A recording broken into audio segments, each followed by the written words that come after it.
Hola, mi nombre es Luis Angélica Carrasco. Actualmente me encuentro estudiando mi primer año de Derecho en la Universidad Fermín Toro.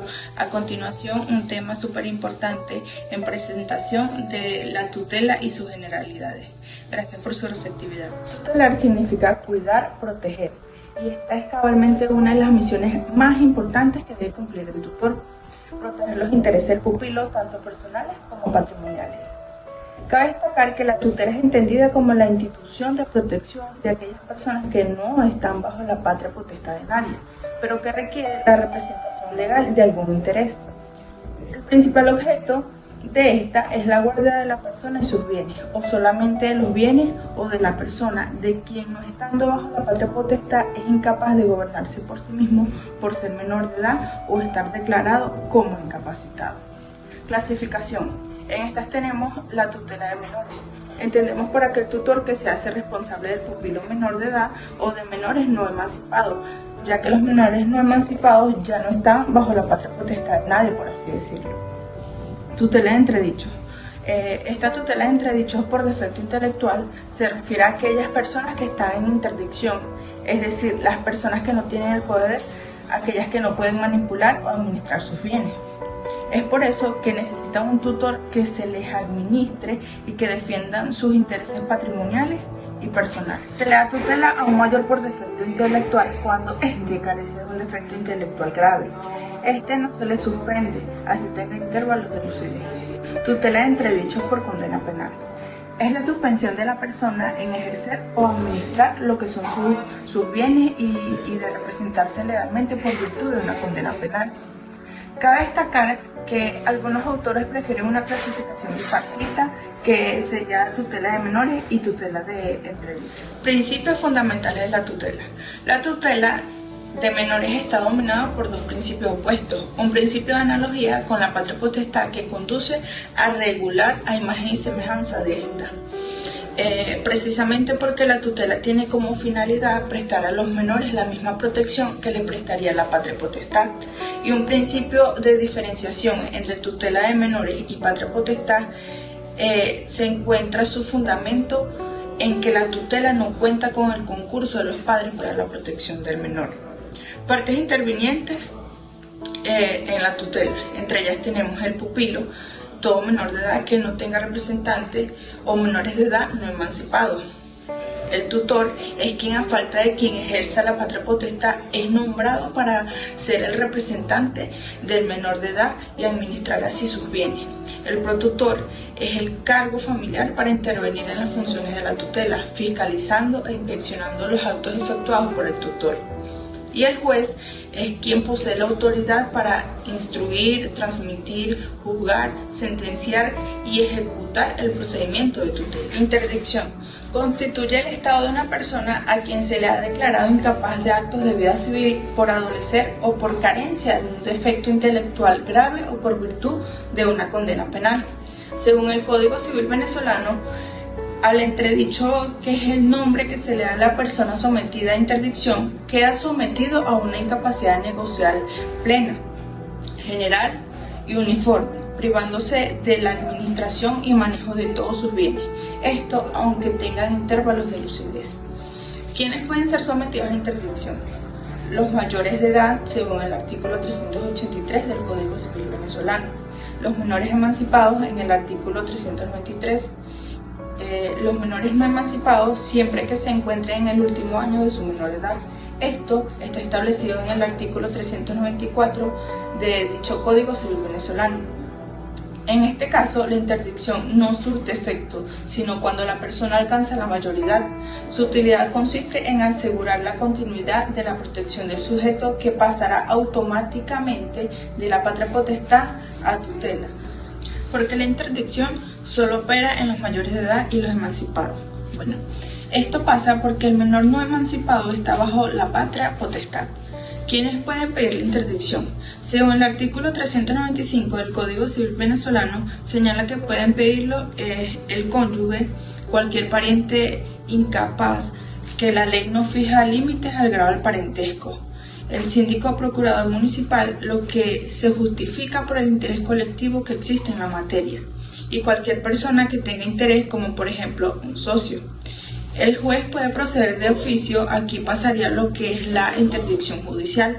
No se puede declarar la interdicción sin haberse interrogado a la persona a la cual sospecha carecer un defecto intelectual grave y oído a 4 de sus parientes inmediatos o en su defecto amigos de la familia. Podemos ver dónde esto está establecido o estipulado en el artículo 396 de dicho Código Civil venezolano. Deberes del tutor.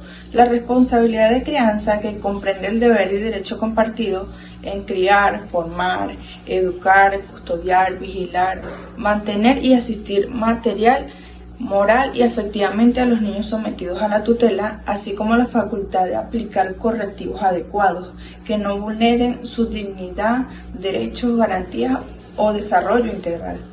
En consecuencia, se prohíbe cualquier tipo de correctivo físico, de violencia psicológica o de trato humillante en perjuicio de los niños, niñas y adolescentes.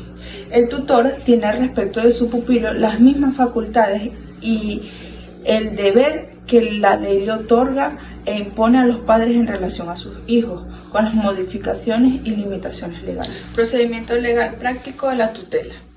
En los casos en que ambos progenitores o uno solo de ellos, cuando solo existe un representante o haya fallecido o se desconozca de su paradero y existe algún tutor o tutora nombrado por dicho progenitor o progenitores, el mismo tutor o tutora o cualquier pariente del respectivo niño, niña o adolescente deberá informar directamente al juez de mediación y sustanciación del Tribunal de Protección de Niños, Niñas y Adolescentes. Esto con el fin de que proceda a constituir correspondientemente la tutela en los términos previstos por la ley. Colocación familiar. Esta tiene por objeto otorgar la responsabilidad de crianza de un niño, niña o adolescente de manera temporal mientras determina una modalidad de protección permanente para el mismo. La responsabilidad de crianza debe ser entendida de acuerdo a lo dispuesto en el artículo 358 de la LOMNA. Además de la responsabilidad de crianza, puede conferirse la representación del niño, niña o adolescente para determinados actos. Finalidad de la colocación familiar. Esta tiene por objeto otorgar responsabilidad de crianza de un niño, niña o adolescente de una manera temporal mientras se determina una modalidad de lo dispuesto en el artículo 358 de esta ley.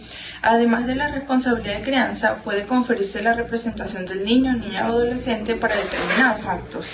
Procedencia de la colocación familiar. La colocación familiar o en entidad de atención de un niño, niña o adolescente procede cuando ha transcurrido el lapso previsto en el artículo 127 de esta ley y cuando no se haya resuelto el asunto por vía administrativa. Esto también pasa cuando sea imposible abrir o continuar la tutela, o también cuando se haya privado a su padre y madre de la patria potestad o éste se haya extinguido.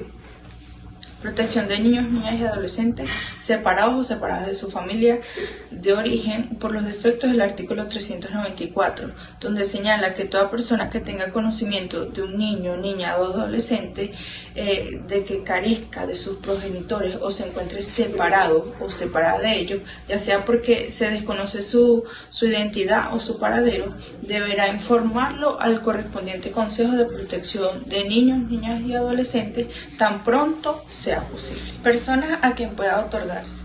La colocación familiar puede ser otorgada a una sola persona o a una sola pareja de cónyuges y por parejas conformadas por un hombre y una mujer que mantenga una unión estable, de hecho que cumpla los requisitos establecidos en la ley. Estas personas deben poseer las condiciones que hagan posible la protección física del niño, niña o adolescente y así su desarrollo moral, educativo y cultural.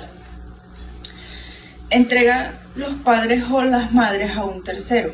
Cuando un niño o niña o adolescente ha sido entregado para su crianza por su padre o madre, un tercero apto para ejercer la responsabilidad de crianza, el juez considerará si se le puede dar el otorgamiento de la colocación familiar sobre dicho niño, niña o adolescente. Capacitación y supervisión. Las personas a quienes se otorgue un niño, niña o adolescente en colocación familiar deben estar inscritas en un programa de colocación familiar en el cual se les capacite y se les supervise.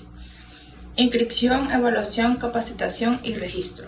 Para que una persona o pareja pueda concedérsele una colocación familiar por un tribunal de protección de niños, niñas y adolescentes, deben inscribirse en un programa de colocación familiar a fin de ser previamente evaluada biopsicosocial y legalmente, para poder así determinar su idoneidad. Una vez determinada tal idoneidad, la persona debe ser capacitada por el mencionado programa, mediante cursos de formación y orientación para las familias sustitutas en modalidad de colocación familiar.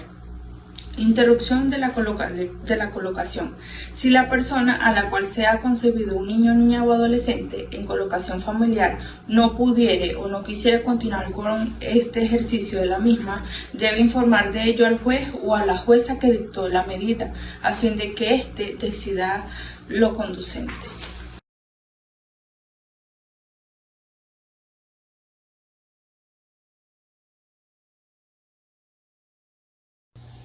Gracias por su atención.